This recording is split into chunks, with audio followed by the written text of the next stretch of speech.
On n'a pas beaucoup de temps pour ça. Ah ben il fera le temps qu'il faut. Ce qu'il peut faire. Il y aura toujours une phase d'audit, de diagnostic que chaque ministre fait. On était tous d'accord tout à l'heure là. Les techniciens sont sur place. Et les techniciens là-bas. La fonction du ministre est hautement politique. Il y a des techniciens à l'interne. Quand vous verrez, il y a toujours cette phase d'audit. C'est pas lui qui va tout changer. Il n'a pas de baguette magique.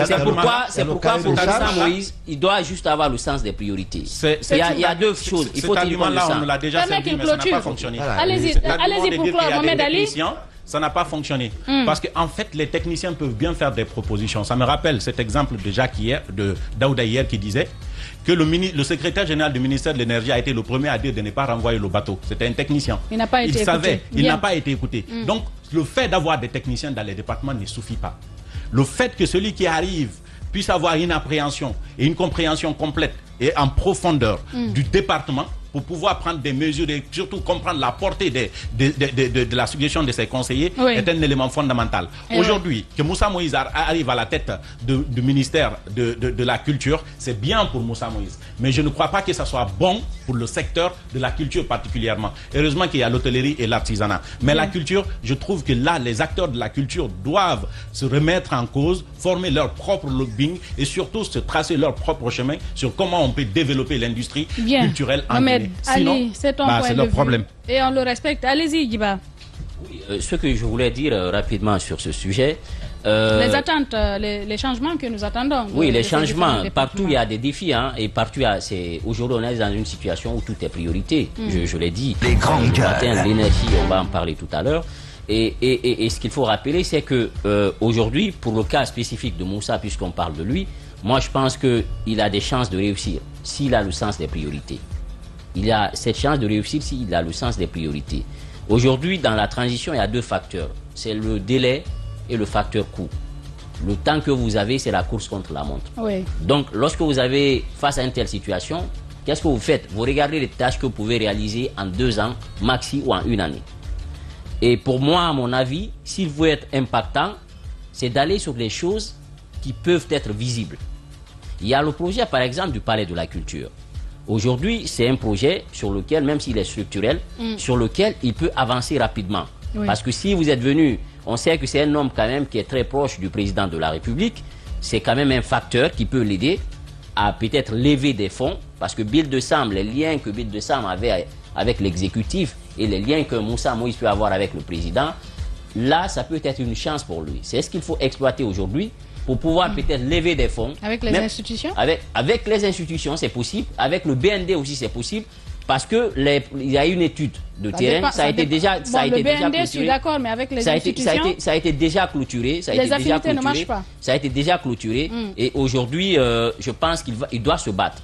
Parce que vouloir aller sur tout, il risque de ne peser sur rien. Oui. Et ce qu'il faut faire, il faut avoir un objectif clair et spécifique, avec les moyens qu'il faut, se donner les moyens qu'il faut, un délai qu'il va maximiser et trouver les moyens. Et s'il le fait, le Palais de la Culture, si j'étais à sa place, ça devrait être une priorité aujourd'hui. Parce que là, on a jugé Bill de Sam, c'est de dire, oui, vous avez fait des réformes à l'interne, sur le plan administratif. Mais nous, on voulait quelque chose d'impact, de visible. Et aujourd'hui, il doit tirer des leçons de l'échec de son prédécesseur. À mon avis, le Palais de la Culture le fait, vous rentrez dans l'histoire et vous répondez à un besoin pressant. Le Palais du Peuple ne peut plus accueillir les événements avec l'installation qui a été faite. Nous n'avons plus de stades. Les stades sont en chantier.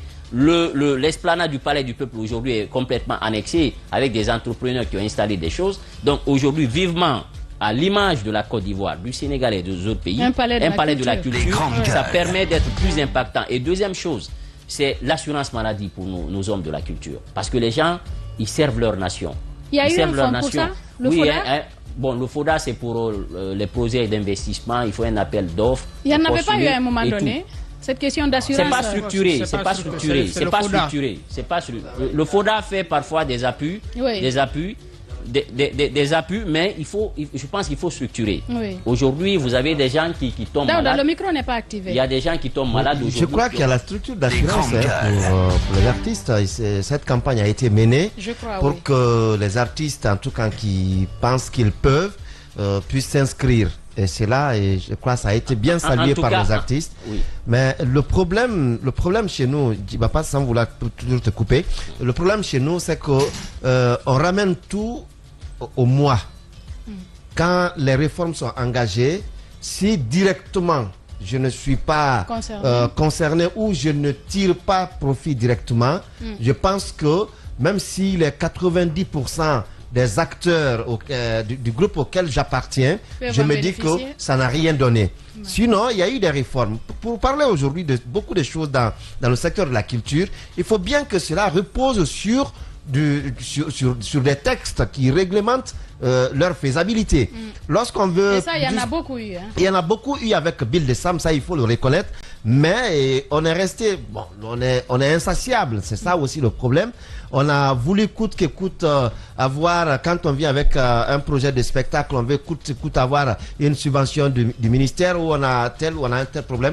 Mais il y a eu beaucoup de problèmes, beaucoup de choses qui ont été résolues. Et moi, je me dis que Moussa Moïse, qui viendra, va partir de ça, de la base des textes, pour engager d'autres actions, peut-être d'infrastructures. Quelques actions. Et ce que je disais pour clore sur la culture, Moussa, aujourd'hui, il faut éviter d'aller sur tout. Il faut éviter de se disperser. Il faut se donner un objectif clair parce que le facteur temps, il faut tenir compte de ça. Et le département de l'énergie, puisque je vais profiter rapidement. On va en parler, Diba. On va parler d'électricité. Et maintenant, pour finir, ce qui va aider à atteindre l'objectif, c'est la machine qui va être mise en place. Et cette machine-là va tenir compte un peu du leadership du Premier ministre et du fait qu'il aura les mains libres. Parce que ce qui a expliqué l'élément déclencheur du départ des autres, certainement il y avait beaucoup de facteurs, mais c'était cette tension entre le PM Gomu et le ministre de la Justice. J'ose espérer qu'on ne va pas entretenir une guerre des clans. Il faut qu'il y ait une équipe. S'ils veulent sortir la Guinée de cette crise-là, il faut qu'il y ait une grandes gueules. Et Baouri, c'est là on doit l'aider. Il faut que le gouvernement sache qu'il faut tirer des leçons. On a dévitalisé l'autorité de deux qui sont partis. Si Baouri se retrouve dans un système clanique, il risque d'échouer. Parce que le gouvernement qu'on a vu, une fois encore, je le dis... C'est le troisième Premier ministre quand même depuis le début de la transition. Tout dépendra un peu de la machine qui va être mise en place pour atteindre les objectifs. Et cette machine-là, il faut qu'il y ait une collégialité, une équipe. Et quel objectif? S'il n'y a pas l'esprit d'équipe, s'il y a toujours ces mêmes ministres qui vont continuer à aller le défier, à aller voir le président les soirs et le matin venir et faire des choses, on risque de répéter les erreurs du passé. Et ça, il faut renforcer son autorité parce que l'ossature qu'on a vue là, j'ose croire que Baouri, c'est pas son gouvernement ça. C'est un gouvernement qui a été mis en place par le CNRD. Bien, alors, il y a aussi Kairaba qui arrive à la tête du ministère de la Justice. Daouda Itous d'abord. Oui, je touche et je touche de tout à la fois, quoi. Ben, écoute, bon, moi, Kairaba, c'est un doyen du Sérail, comme on le dit. Et il a duré là, il connaît bien l'appareil judiciaire, il a beaucoup de ses étudiants, il a beaucoup de des jeunes qu'il a formés. Est-ce que tout cela suffit pour imprimer aujourd'hui à l'appareil judiciaire de notre pays une nouvelle dynamique qui permette quand même aux citoyens de se reconnaître en cette justice? Vous savez quand même que Kairaba, nul ne peut mettre en doute son doyenat dans le milieu, mais également son niveau aujourd'hui, parce qu'il est passé à beaucoup de juridictions avant de se retrouver au niveau de l'inspection du département et porte-parole du département, entre autres. Mais le problème aujourd'hui, c'est qu'on ne se mette pas, ou qu'on ne mette pas le droit en sa faveur, à la faveur on ne soit pas comment on appelle, au service d'un homme. D'un homme. Ou que être au service de la justice et la justice au service du peuple. Ou que l'homme mette la justice à son service. Parce qu'il y a ça aussi qu'on a vécu dans ce pays. Qu'on mette la justice à son service, que la justice parle en notre nom. Et je crois qu'aujourd'hui, on a parlé hier ou avant-hier, on a vu le cas par exemple de Aminata Conté, qui était sur le point de rentrer chez elle. C'est quand l'inspecteur à l'époque, mais aujourd'hui ministre, est passé qu'elle s'est retrouvée à la maison centrale. Qui est-ce qui sait? Quel rôle a-t-il joué à ce niveau? Je crois qu'aujourd'hui, le Guinéen, parce que le problème qu'on a fondamentalement chez nous aujourd'hui, c'est la justice. Oui. Comment l'appareil judiciaire aujourd'hui peut nous permettre de sortir de tout ce que nous connaissons comme problèmes sociaux, économiques, entre autres, oui, qui gangrènent aujourd'hui ou qui empêchent la Guinée de décoller. Parce que dans un pays où la justice n'est pas l'appareil qui rassure, mais qui effraie, oui, même les investisseurs, ils ne viendront pas. Oui. Il y a des petits trucs qui se passent chez nous. Quand on voit par exemple un ministre de la Justice qui vient dire que quand il n'est pas au pays, ça pagaille. Ça veut dire que c'est l'homme qui fait et non l'institution. Quand on se permet pour des petits trucs, il y a des caméras qui sont braquées sur nous pour que le monde entier dise qu'on travaille bien. Et un procureur qui est arrêté, on a un prisonnier menotté et tout de suite on invite les caméras à venir et qu'on crie sur le procureur, qu'on le diminue et qu'on l'humilie. Je crois qu'on n'a pas besoin de ça aujourd'hui. Oui. Comment les magistrats peuvent se mettre au travail du citoyen, oui, peuvent se mettre au travail, au service de la nation, qu'on ne mette pas la justice ou le droit de notre côté justement et laisser le peuple souffrir. Oui. Moi je me dis qu'il faut aujourd'hui encourager cela. Et un dernier mot que je voulais dire, on a parlé du ministère de l'enseignement préuniversitaire tout à l'heure. Oui. Je le disais, Jean-Paul Seydi qui vient, il y a longtemps déjà beaucoup demandaient à ce que lui aussi il soit qu'on laissait à la tête de ce département. Lui aussi. Et lui aussi, oui, parce qu'on a vu avec les mathématiques qui sont venus et les géographes, les sociologues qui sont venus, on a voulu aussi que ce soit un autre enseignant qui ne soit pas ce mathématicien de formule.